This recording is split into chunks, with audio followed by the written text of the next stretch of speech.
네, 계속해서 증시 인사이트 이어가겠습니다. 오늘은 권영주 퓨처 모빌리티 연구소장을 모셨는데 이분 라디오에서 아주 인기가 많으신 분입니다.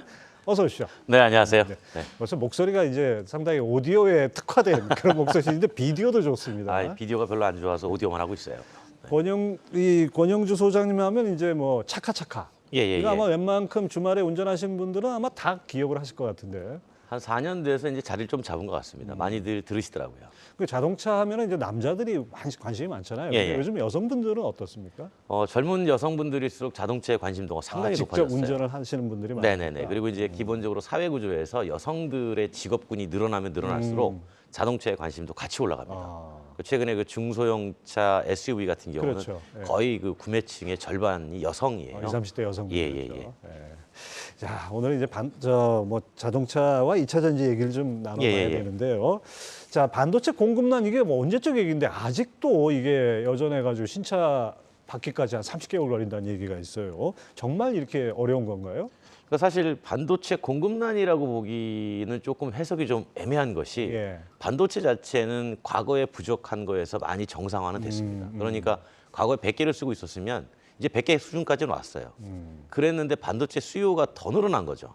전동화가 되면서 한 차종이 한 200개 쓰던 거를 전기차로 가면 몇백 개로 더 쓰니까 여기다가 더 줘야 되잖아요. 네. 그래서 부족한 거예요. 그러니까 전체의 공급량은 이제 정상화가 됐는데 차종에 따라서 전동화 때문에 부족한 것이지 내연기관만 갖고 생각하면 그렇게 부족하지는 않다는 거죠.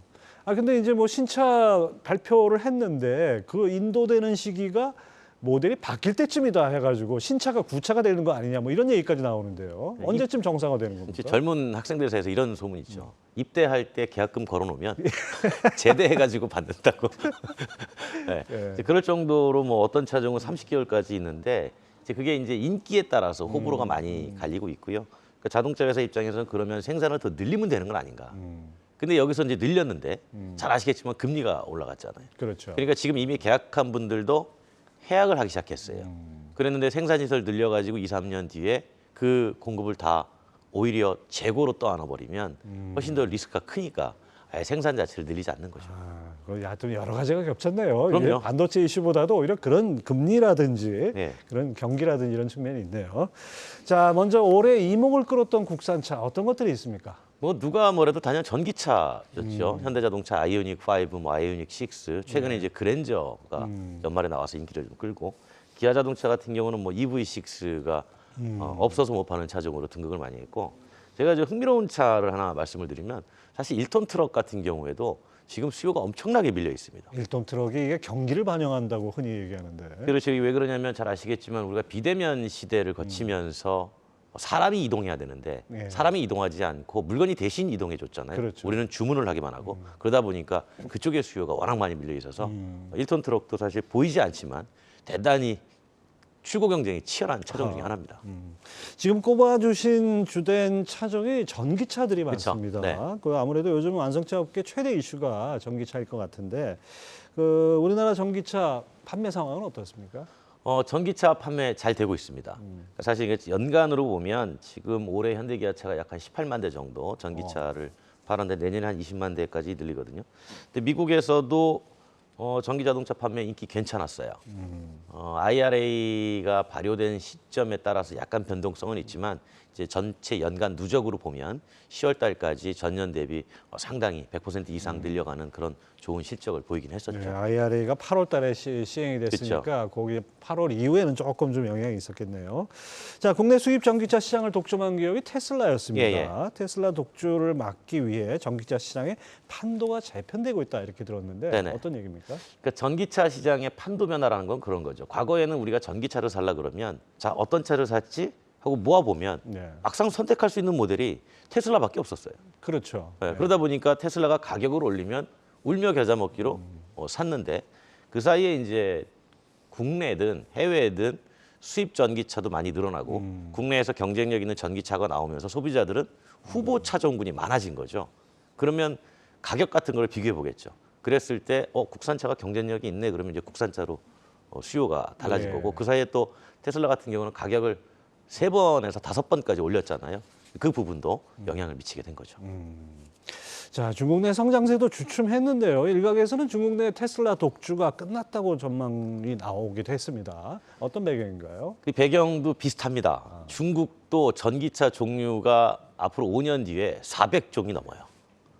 종류만. 지금은 몇 종입니까? 지금은 이제 175종 정도 되는데 이제 한 4, 5년 뒤면은 한 300종이 더 늘어나요. 그러니까 소비자 입장에서는 동급의 차를 고민할 때 1번서부터 100번까지 놓고 고민할 수도 있어요. 이제 그런 얘기는 뭐냐면 그만큼 소비자들의 선택지가 다양해졌다라는 것이고 실제로 중국의 상하이 기가팩토리의 테슬라 판매나 생산 대수가 점점 줄고 있어요. 그러니까 9월 달에만 해도 8만 대를 팔았는데 10월 달에 7만 대로 떨어졌거든요.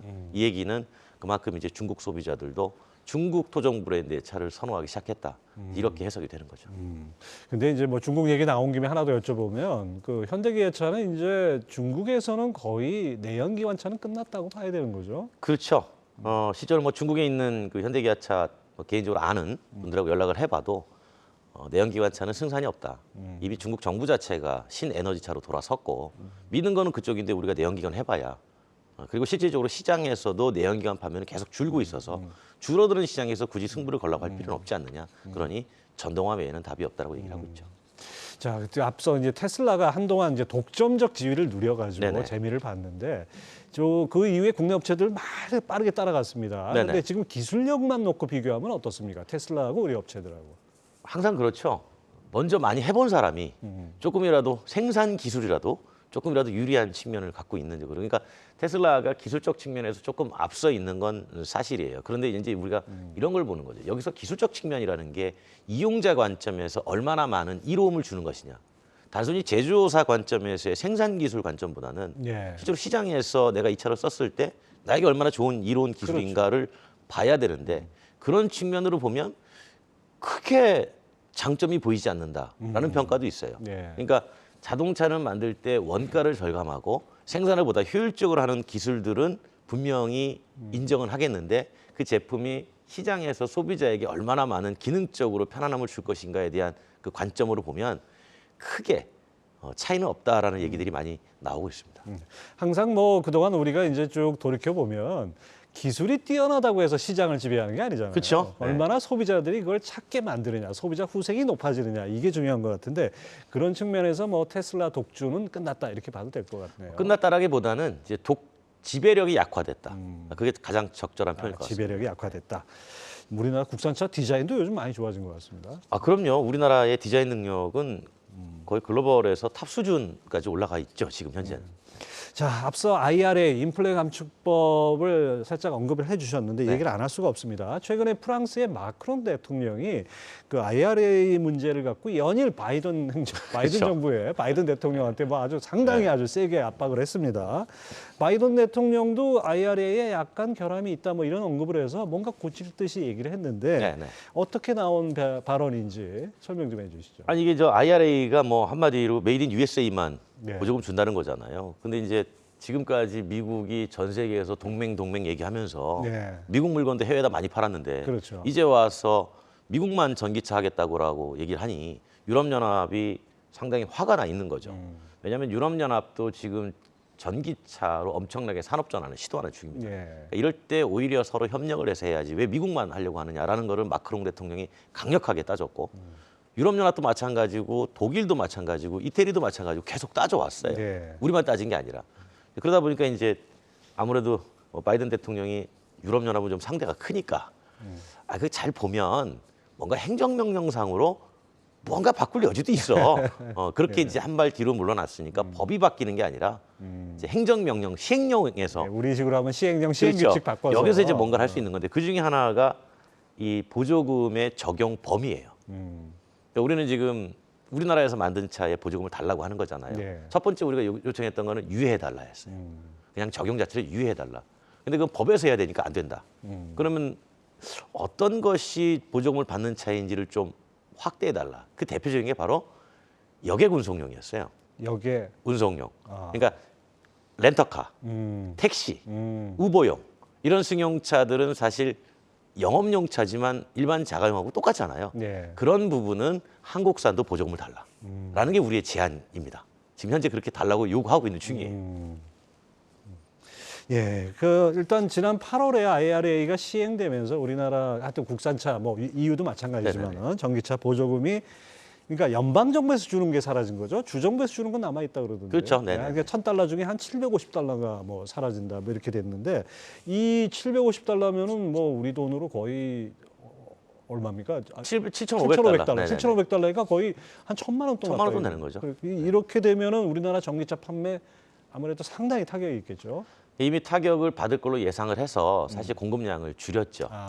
예, 왜냐하면 이제 보통 한국에서 울산 공장이나 생산하면 배에 실어가지고 미국에 도착하고 미국 내에서 육상 물류로 각각 대리점에 도착하는 네. 기간을 다 따지면 한 4개월에서 5개월 정도 걸립니다.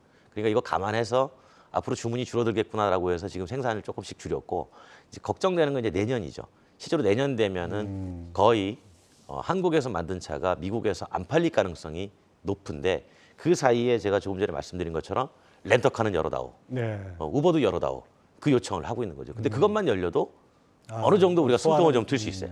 왜냐하면 미국은 개인이 우버가 활성화된 나라여서 자가용 사가지고 우버로 쓰면 그렇죠. 보조금 받는 거거든요. 그런 식으로 이제 빠져나가려고 하는 거죠. 예. 자, 근데 이게 또 IRA 관련해서 또 얘기 안 할 수 없는 게 배터리 아니겠습니까? 2차 전지에는 여기도 또 미국산 배터리나 핵심 광물을 써야지 뭐 보조금 전기차에만 그런 배터리 쓰는 차만 보조금을 받을 수 있다는 데 있는데 우리나라 배터리 기업들이 상대적으로 가격 경쟁력에서 좀 열세가 되는 거 아닌지.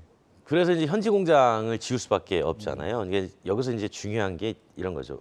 사실 미국이 배터리 공장을 미국 내에서만 유치를 하도록 만든 건 중국산을 밀어내기 위한 거잖아요. 그러니까 어떻게 보면 경쟁력은 우리가 지금 쓰고 있는 3원계 배터리의 가격이 조금 높은 건 사실이에요. 당연히 품질이 좋고 에너지 밀도가 높으니까 가격도 비싸죠. 그런데 미국이 원하는 게 바로 그런 쪽이에요. 그러니까 중국의 저렴한 배터리가 아니라 차라리 좀 가격은 좀 높아도 제대로 된 중국을 견제할 수 있는 이제 그쪽으로 가자고 하는 입장을 갖고 있어서 우리 입장에서는 미국에다 공장 짓는 것이 좀 더 확실한 대안이 될 수 있는 거죠. 뭐 하여튼 어쨌든 우리나라 배터리 업계 경쟁력이 있으니까 올해 증시에서도 상당히 관심을 받았는데 그렇죠. 업계 최근 이슈는 어떤 게 있을까요? 그러니까 업계 최근 이슈는 그거예요. 전기차 가격을 떨어뜨려야 된다. 왜냐하면 지금 이제 보조금 줘가지고 시장을 만들어주고 있잖아요. 우리나라도 내년에 전기차 보급 대수 보면 전기차 보조금 줄어듭니다. 그럼 많은 사람들이 살까? 그럼 자동차 회사가 가격을 떨어뜨려야 되는데 전기차 만든다고 우리만 그런 게 아니라 뭐 폭스바겐, 토요타, GM 전 세계 모든 자동차 회사가 전기차 만들겠다고 뛰어들었잖아요. 그러니까 원자재 수요가 너무나 폭등해서 가격이 안 떨어지는 거예요. 그러면 이 상황에서 결국은 원소재 값이 좀 저렴한 배터리를 써야 되느냐. 결국은 그거는 중국밖에 없는 거예요. 그러니까 그 선택을 해야 될까? 아니면 비싼 가격을 어쩔 수 없이 제조사가 이익도 못 내면서 감내를 해야 될까? 이게 이제 가장 큰 고민거리 중에 하나입니다. 그렇군요. 자, 합작법인을 통해 완성차 업체와 배터리 업체가 얻는 이득이 상당할 것 같은데 이 부분은 어떻습니까? 그러니까 자동차 회사는 안정적으로 배터리를 공급받고 싶은 거고요. 배터리 회사는 안정적으로 공급처를 찾고 싶은 거죠. 이제 그랬을 때 가장 서로의 이득에 맞는 게 바로 합작 공장이죠. 그러면 이거는 내 것도 아니고 상대방 것도 아니고 하지만 반드시 서로 필요하고 이렇게 되니까 안정적으로 공급망이 되니까 그래서 합작 공장을 통해 가지고 자동차 회사는 일단 배터리 내재화를 시도를 하게 되는 겁니다. 뭐 하여튼 뭐 서로 윈윈이 될 수 있겠네요. 자, 그다음에 또 하나는 이제 소재 얘기를 안 할 수가 없습니다. 이 소재도 밸류체인 구축에 이것이 빠져서는 뭐 안 될 것 같은데 이건 어떻게 되고 있나요? 그러니까 기본적으로 이제 소재의 밸류체인을 좀 보면 우리가 이제 양극재로 쓰이는 재료와 음극재로 쓰이는 재료가 있잖아요. 그런 광산들이 있고 그 광산에서 광물을 채취하면 재련소로 보냅니다. 그래서 광물을 재련을 하죠. 그 재련된 소재를 우리가 흔히 알고 있는 삼성이나 LG 같은 배터리 회사로 보내서 셀을 만들죠. 그럼 셀을 만들면 셀을 사다가 팩을 만드는 회사가 있어요. 그 팩을 만드는 회사의 팩을 자동차 회사가 붙이면 이게 전기차가 되는 겁니다. 그다음에 돌아다니죠. 다 쓰고 나면 이 팩을 다시 리유스해요. 다시 한번 쓰게 되고 자동차에는 못 써도 다른 데 쓸 수 있으니까 쓰게 되고 그렇게 다 쓰면 리사이클을 합니다. 완전히 해체해서 다시 소재를 뽑아요. 그걸 다시 또 셀로 보내잖아요. 이런 모든 과정을 누가 가지고 있느냐가 상당히 중요한데 여기에서 이제 중국이 잘 아시겠지만 재련, 광물은 많이 없어도 재련 과정을 쥐고 있는 거죠. 그래서 이 재련 과정을 탈피하고자 미국이 IRA에서 이런 얘기를 했잖아요. 배터리 안에서 추출되는 소재는 추출한 국가가 원산지다. 그러니까 우리가 다 쓴 배터리에서 배터리 소재를 추출하면 원산지는 메이드 인 코리아가 되는 거예요.